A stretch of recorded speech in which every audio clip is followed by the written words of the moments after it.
welcome.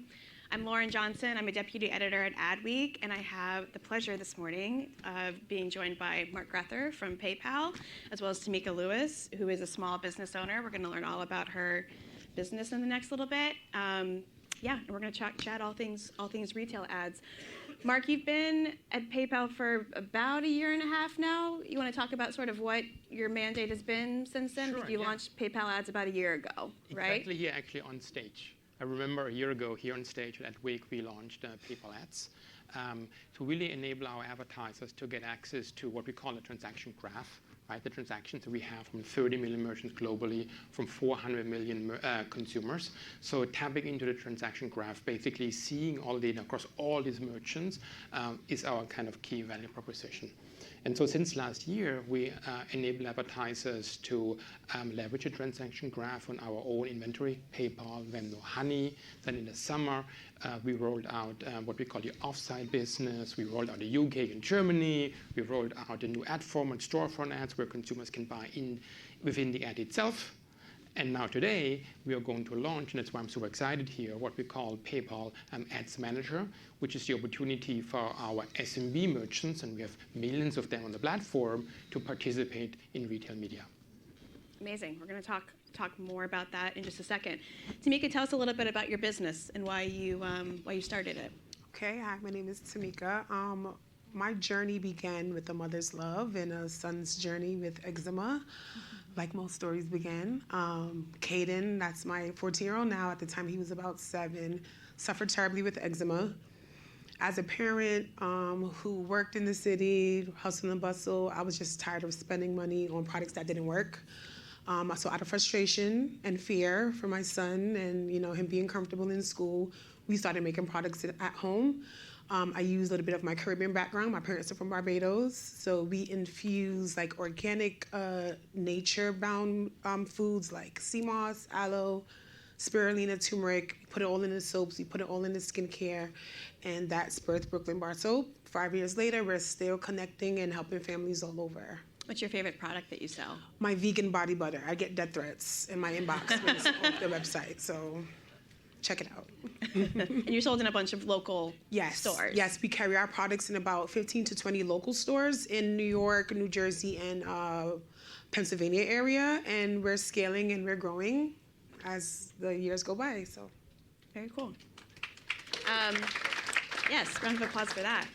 Mark, tell us a little bit about this new product that you're launching. And I know, as you mentioned, for the past year or so, PayPal Ads has been very focused on sort of the big brands. Why extend it to Indeed. So if you think about kind of retail commerce or retail media in general, right, it's all about kind of the big retailers and the big advertisers. And it actually gives the big retailers a competitive advantage, right? Not only in terms of how they can grow their business, but also how can make their business more profitable. Which in a way is a bit unfair for Tamika and many other SMBs, right?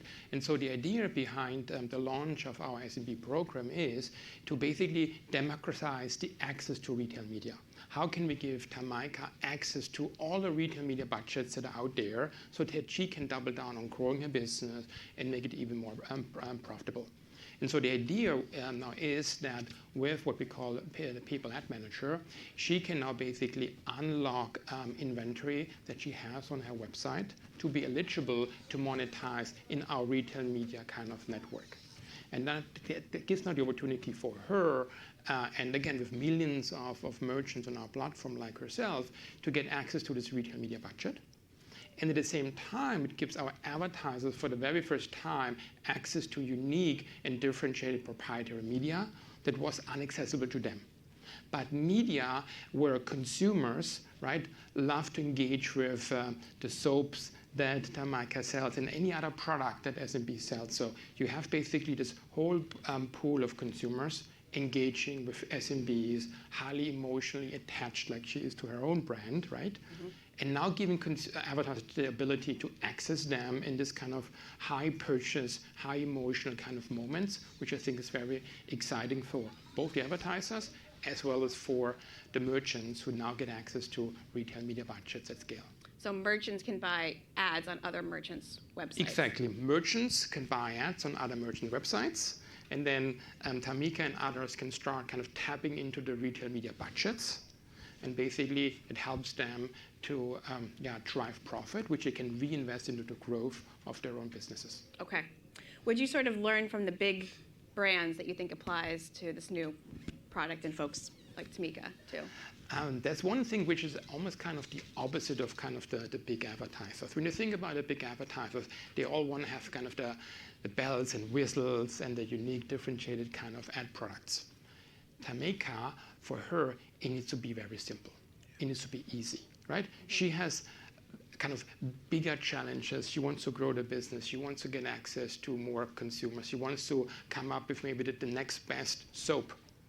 That's what she wants to focus on, and not with kind of being distracted with running advertising campaigns. So the idea is, how can we really simplify it?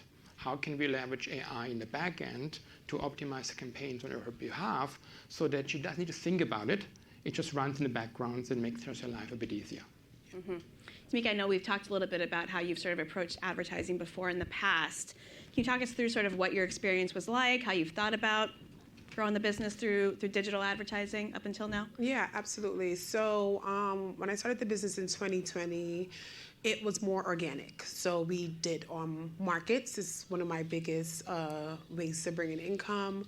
We do organic emails, just organic marketing, TikTok, Instagram, Facebook.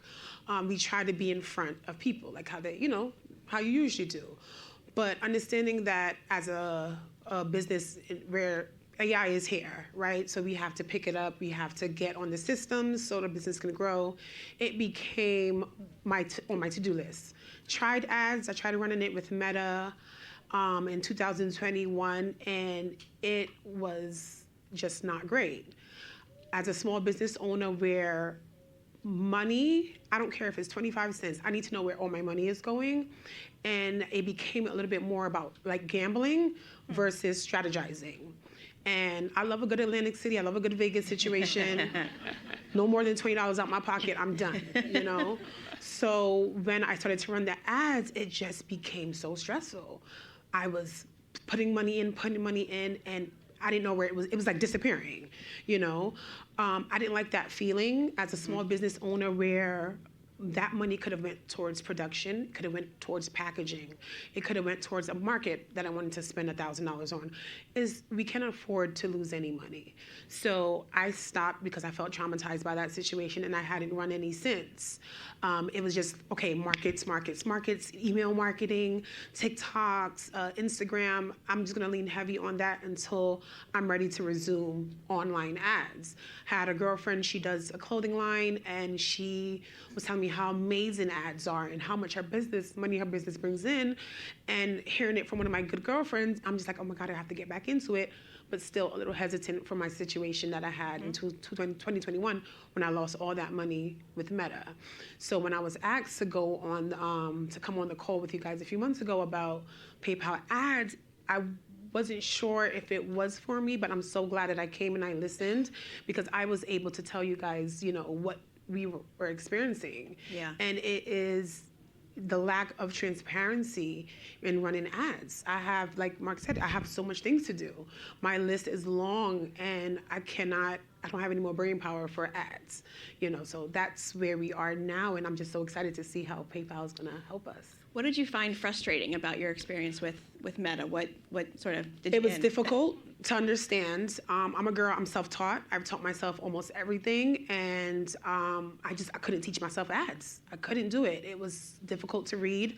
I didn't understand what was going on. I just see my money going down, down, down, and I understood that, So I was just like, okay, let's cut it. We're going to just pause a little bit. It's like watching a scary movie and the scary parts come and you're like, okay, anxiety will come back, So that's what it felt like, yeah. And then you obviously are now thinking about ads as a way to grow your business. What are you looking for in terms of as you give this sort of a fresh set of eyes? You know what? Right now we're in the process of scaling, right? So with scaling, you have to advertise. So I'm looking for growth in the business. I'm looking for easier systems. I'm looking for automations. I don't want to have to put too much brain power in running my ads. I want a system that works for me, not against me. My money needs to work for me. I can't afford to lose not a cent.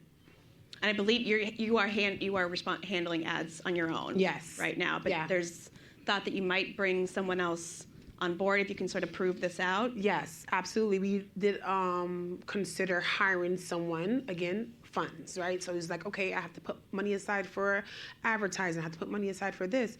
So when you guys mentioned your systems and maybe I wouldn't have to do that, I was super interested, because if that works for the business, that's thousands of dollars I can be saving from paying someone else, because the system's already integrated with, I already use PayPal for years now. Yeah. If it's already there, let's go, you know? Is it a significant sort of your transactions that you're doing through PayPal? In other words, as like a payment. Yeah, so we use it for everything. We use it for invoices. We use to take payments at markets. Okay. I use it. It's integrated on my website, so people have the option to pay for PayPal. So PayPal is really enthralled in the business as well, and I have working capital with PayPal. So we're all around invested in PayPal. So why wouldn't this be something else that we would want to try? Very cool. Yeah. Maybe to expand on what Tameka mentioned. So on the one hand, there is the kind of the merchant portal, Yeah. what she's referring to, where she's basically kind of running her business on, right? Like administering the payments, doing the working capital and all that. And that's where the PayPal Ads Manager is integrated into the merchant's portal. So basically, it's become super easy for her to utilize the program. Yeah. But the other thing, which I would say is almost kind of very, very important to understand here, is that Tameka mentioned about she had to put money into Meta and whatever happened to it, the money, right? Yeah. What we are doing is we are basically doing something differently, which is the first step is we are enabling SMBs, merchants, to get access to retail media budgets, meaning she makes money first. The first step is that she is actually making money. The second step is then the money that she makes, she can then decide if she wants to reinvest it into the advertising program. Right. Right, and that's the difference. It's not about she needs to put money up front into a machine and no one knows what happens. First step is she makes the money, right? And then she can decide to basically use the PayPal Ads Manager to reinvest that into the program. So in a way, it's almost kind of, we can help SMBs to kind of almost grow their consumer base for free. Right? We are exchanging, in a way, eyeballs to new consumers. And I think that flywheel is super exciting for SMBs, much less risky, much more efficient, and much more effective, as opposed to just going to another player where they just have to drop the money. Can you talk a little bit about how you're using AI in this particular scenario to sort of place ads on other merchants' websites? Yeah, so there are two kind of components to it. One of which is our transaction graph. So the data that, again, we have whenever a consumer is transacting with PayPal, right? And that's about 30% of all global online transactions. So it's a massive amount of data that we have access to. And again, we have the data across all of the merchants. Now we're leveraging AI on top of this kind of a massive amount of data to then basically personalize the ads to the consumers and to the context in which the ad is appearing. And that then helps with relevant ads so that people are not distracted from buying something on the website, but it's more kind of complementary to what is happening on the website and the kind of the purchase intent they have in mind, and that then brings kind of high performance for the ads. Okay. And at the same time, again, she does need to kind of pull levers and optimize because the AI system can do it on behalf. So what we need to know is basically how much inventory does she want to kind of monetize, and if and how much money does she want to kind of put back into the system, and what are the goals that she would like to achieve, and then we can basically optimize it powered by AI in the back end. You say that, like, the retail media budgets just sort of start coming in. In other words, is demand sort of turned on automatically to some of these websites, or what do you mean by like getting into retail media budgets? Exactly. We have demand, right? We spoke again since last year. We have access to big advertisers who run campaigns, right? And they run campaigns right now on, let's say, a PayPal Venmo or on our offsite properties. And what we can do, leveraging AI, is basically can take some of the advertising dollars and put it to consumers who happen to be on SMB websites. Of course, if that makes sense for the consumer and for the advertiser, but if that's the case, why not kind of not getting consumers to advertisers in this situation? And so from an advertiser perspective, it means they have the unique opportunity to, for the very first time, get in front of consumers in very unique situations that they have never had access to in the past, right? And that's kind of differentiated and unique from an advertiser perspective. Hence, they will spend more money getting access to these kind of consumers in these unique situations. And that money will then be allowed for Tamika and others to either just take or eventually reinvest into advertising. Yeah, that's actually a really good point. Tamika, how are you thinking about that? I mean, obviously you want to be advertising, but you also need to put the money back into your business. How do you sort of think about that rationale in terms of like how much you're actually investing into advertising and marketing? I think about it a lot, honestly. It's a better way to go about it. If I'm able to make money first and then decide, should I reinvest or should I pull it out, that's an option that smaller businesses need, right? Again, we don't have the set aside budget for marketing unless it magically appears in the account, which it usually doesn't. I've tried. And it's super important for us to have the same playing field as the bigger businesses. You guys I appreciate PayPal meeting us at where we are, so it's more so we focus on, okay, let's get to the Googles and the Metas and realistically it's impossible. So having the option to reinvest the money back into the business to make more money, you can't put a price on that, of reliability and trust. That's why I really love PayPal, because I trust you guys. Thank you. Cool. Mark, what other sort of like challenges do you hear from other SMBs when it comes to this space? Obviously, we're talking a lot about Tamika's experience. Anything else you've sort of learned about SMBs? Yeah, so one other thing, which is also kind of an interesting component, and Tamika mentioned, one thing is to spend advertising dollars on a Facebook or on Google, right, or on any other big platforms. But as a small SMB, it's really hard to do that in an effective and efficient way. Not only because you may not have the time, but you also don't have data to optimize your campaigns on these platforms. And you don't have the trading leverage, right, to get a preferential deal on these platforms. So the idea is by pooling SMBs, right, we can also then, on their behalf, leverage our transaction graph to optimize campaigns when they run campaigns on these platforms. Yeah. And eventually, we can also help them with better deals with these platforms. So it's not only that we're trying to help them to make money on the media side, but we're also helping them to better run the campaigns on the demand side. Cool. Tamika, what do you want more of when it comes to thinking about how you're going to include advertising into your business, and also what do you want less of? Less systems that are complicated, more systems that are easier, simpler, automated. I want transparency. I want to see where my money is going. If there's data that shows me, hey, well, you put this and this is what happened with this is the customers. I just need a little bit of clarity, a lot of clarity when it comes to investing in ads.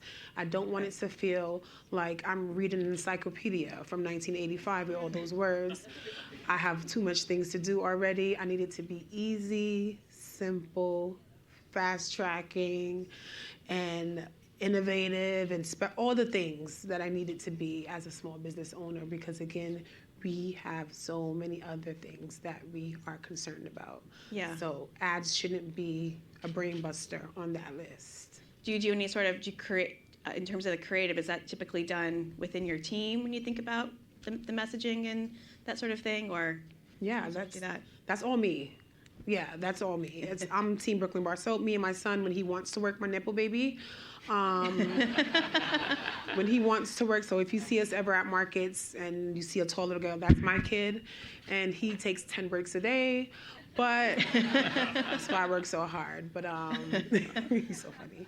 I just want an easier way for small businesses to access the same tools that bigger businesses get. How significant of growth are you sort of thinking about or looking for when it comes to ads? I'm sorry, did I cut you off? No.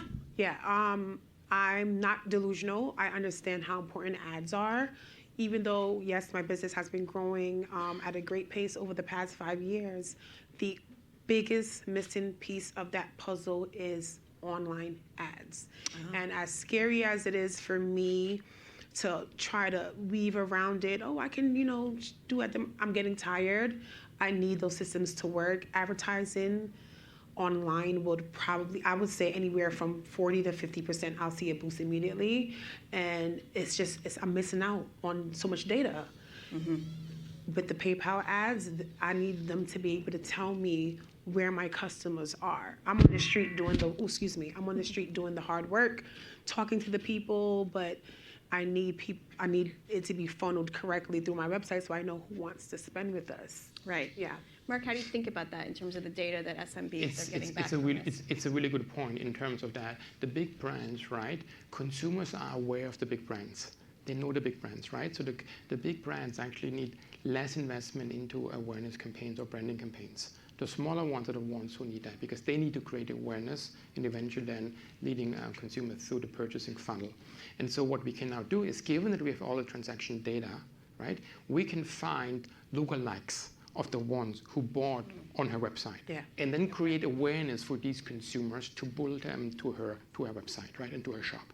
And that's, again, the power of having the transaction data, that we're starting from there. We started from the transaction and then work our way back to the awareness phase and then create kind of very efficient awareness campaigns. Would you expect, I guess, for more, obviously a lot of brands and agencies right now use PayPal's tools for some of these bigger brands. What about for some of the smaller advertisers? Do you expect this to be used for like mostly small business owners? What about agencies? Yeah, so we do expect that the SMB business will become a really, really large part of the PayPal advertising business in general, right? I mean, you see this from big portals, right, or big kind of platforms, how big the kind of SMB or long-tail business is. And so we anticipate that this business is going to be great. Since we spoke last year here, we had so many fantastic conversations with agencies, and we're doing a lot of business with the agencies. And the reason is because, like the agencies, we're sitting across all the kind of merchants, all the publishers. That's exactly what agencies do, right? They're sitting across all of them. And their job is to basically allocate spend across all these merchants or publishers. And so the way how we're helping agencies and the brands is to answer two questions. The first one is, how much money should I actually put into advertising? And that is typically a question for big brands, a question for the CFO. The CFO wants to know, how is actually my market share evolving over time? And how much money do I need to spend to increase my market share? That's the first question, and that question is addressed to the CFO. Now, we can help answer the question because we see where a brand is selling the product across all the merchants. So we have very good insight into market share and how market share is changing and what can happen to increase market share. So the first question. Then the CFO has defined, okay, here's the budget that the CMO can spend. Then the CMO comes in with the agency and allocates the spend across the publishers in the most efficient and effective way. Again, here is where we can come in because we have the data across all of them. So we can help then the agency and the CMO to make the decision how to best allocate the spend across all the merchants and publishers.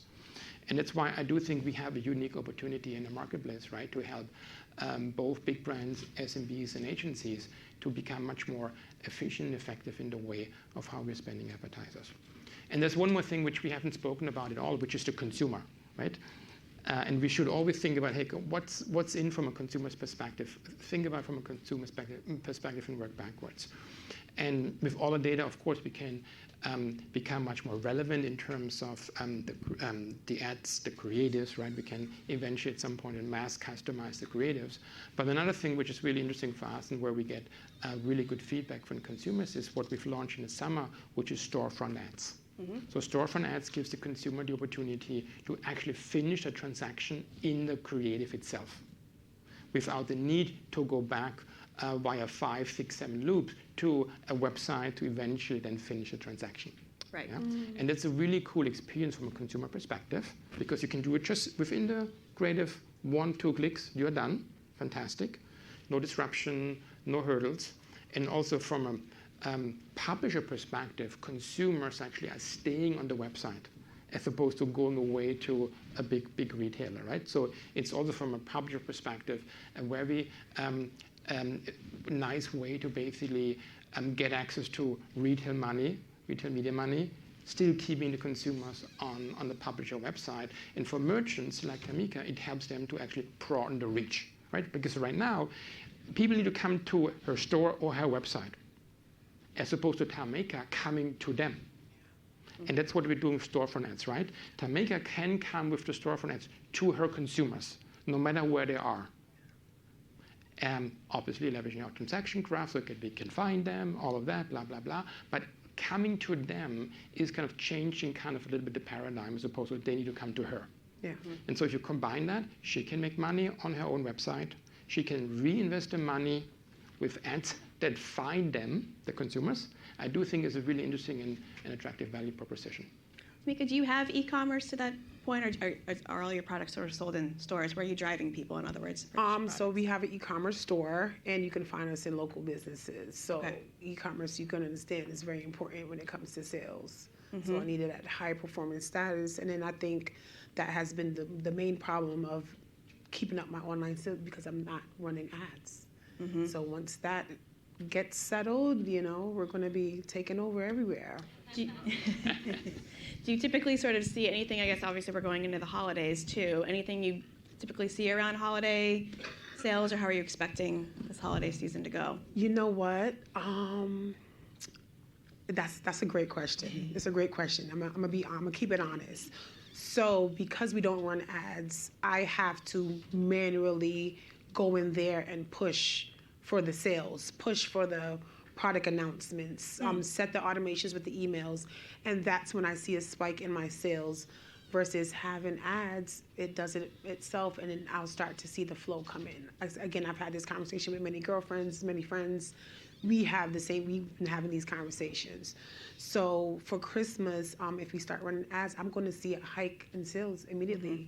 I'm doing the groundwork, I'm doing the markets, word of mouth, but ads is the missing piece of the puzzle. So I'm excited to see this Q4 really, really shoot up.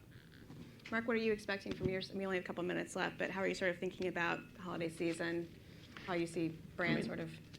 Holiday season obviously is always a big season, and for us, we have launched on the PayPal and Venmo side so many kind of new bigger marketing initiatives, right? For example, college football is a big topic for Venmo to get access to Gen Zs, right?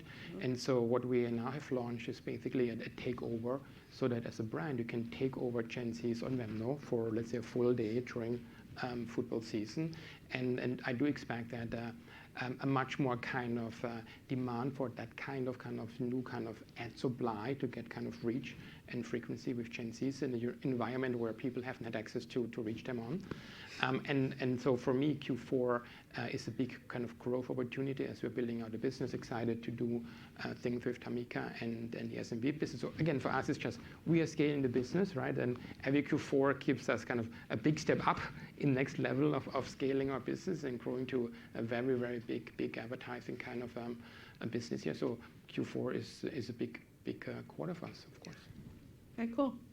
I think it's sort of a nice natural way to maybe stop it there. But thank you so much, everybody, for joining us, and have a good rest of your day. Thank you.